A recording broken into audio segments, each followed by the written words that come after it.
Hey, what's up everyone? Tedrick85 here, and today I'm going to be talking about episode 11 of Book 3 of The Legend of Korra, titled The Ultimatum. This episode starts off pretty much where the last one left off, where Ba Sing Se has been overthrown thanks to Zaheer killing off the Earth Queen, and as we could see early on, there's mass chaos ensuing in the city, and that whether it's in the upper ring, the middle ring, or the lower ring, it's been thrown into complete and utter disorder, and that. So and we see Marco and Berlin getting out of there, and while getting out, Bolin, who's flying the airship in which they're escaping at the time, they see their family, including their grandmother, and that. So they try to get them out. Their grandma didn't want to leave. She said this has been her home her whole life, and that. And Bolin, in a really good part, came up with a saying that pretty much says that no matter where you go, as long as you have your family with you, it'll always be home. So she still didn't want to go, and so Bolin decided to pick her up and have her and the rest of the family come along. But even after the Earth Queen's death, we still see that Marco and Bolin's grandmother is still loyal to the Earth Queen and that. So I think that's a bit interesting in that. But luckily, Marco and Bolin, they do manage to find Korra and Asami safe with Lin, Tonrak, and Lord Zuko and that. And upon seeing her, Marco tells Korra that Zaheer let them go free so they can give her a message saying either she turns herself in or the Northern Air Temple is going to be destroyed. So, needless to say, Korra isn't too happy about it, and her priority right now is to try to get hold of Tenzin, who's up there, and give him a warning that Zaheer is coming for them. But they didn't have any radio, so they decided to go down to Zalfu and have Sue and her associates try their radio and that, which they were able to reach the Northern Air Temple, but there was no answer at first. But luckily later on they were able to.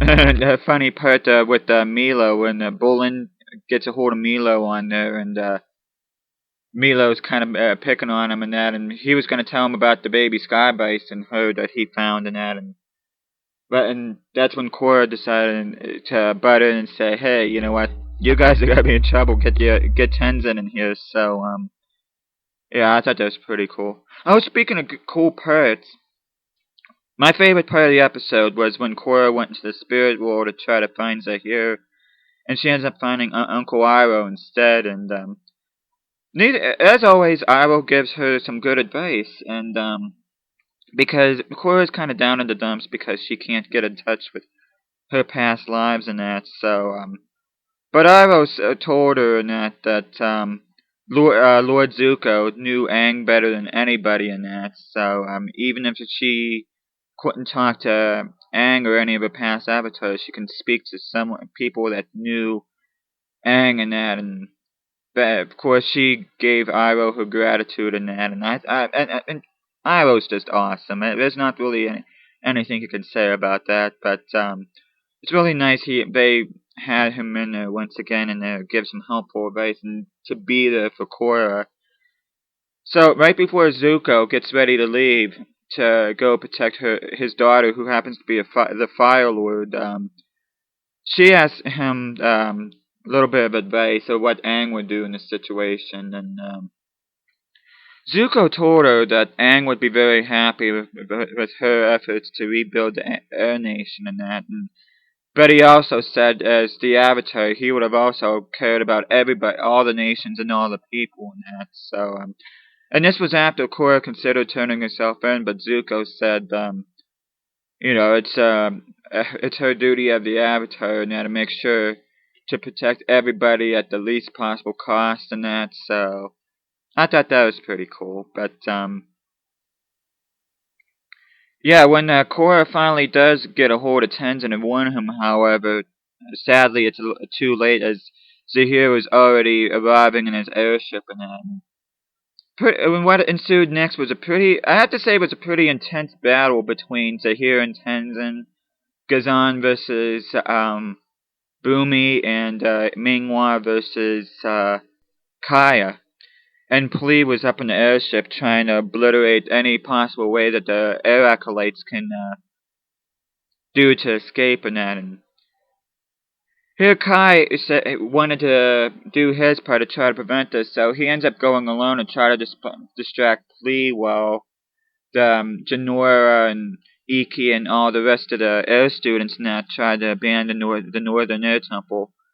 However, he ends up getting blasted by Plee and he seemingly falls to his death, or so Janora thinks. You could see her crying in despair. But luckily for Kai, he is still alive and that he ends up getting rescued by a sky bison at the end of the episode. But as far as all the others, Kaya and Boomy were easily outmatched by Minghua and Gazan, and they end up falling off a cliff too. Luckily, they're safe in that, but they're not exactly young anymore, so they got battered up by Gazan and Minghua and that. And Tenzin ends up getting forced to fight not only Zaheer, but Gazan and Minghua as well. And finally, they just defeat him in that. Much to Tenzin tries to fight back in that, but he was already defeated, and Zaheer pretty much told him, it's no use in that. But Tenzin, as defiant he is, he's like, you know what? As long as I still have breath in my body, I'm still gonna be fighting. And it shows the camera kind of panning off as Zaheer, Gazan, and Minghua is beating the crap out of him. So hopefully they haven't killed him off. That'd be sad if they did, but goes to show how strong of a character Tenzin is, that he'll do whatever it takes to protect everybody and all his loved ones and the people he cares about. So that's pretty much it for this episode. It's gonna be pretty interesting what happens if Korra and the rest of Team Avatar go up to the Northern Air Temple and see what the aftermath is and what their plans are gonna be involving dealing with Zaheer and that. And, we're on our last two episodes of Book 3, so if it's anything as intense as what this episode is, we're gonna be in for a treat. So I'm gonna be excited to see that. No, I don't know for sure if the last two episodes are going to be airing this Friday or if it's going to be an episode per week like they've been doing. So, I can't say anything about that, but hopefully the last two episodes will be a nice action-packed, nice strong story and that, and I'm pretty pumped about it. I can't wait to see what happens next, and what happens to Korra and Team Avatar, what's going to happen with the students and stuff like that. It's going to be interesting what happens to the rest of the nations now that the Earth Kingdom, let alone Ba Sing Se, is pretty much in chaos right now. And that's pretty much it for this video. So thank you for watching, and I will see you again next time.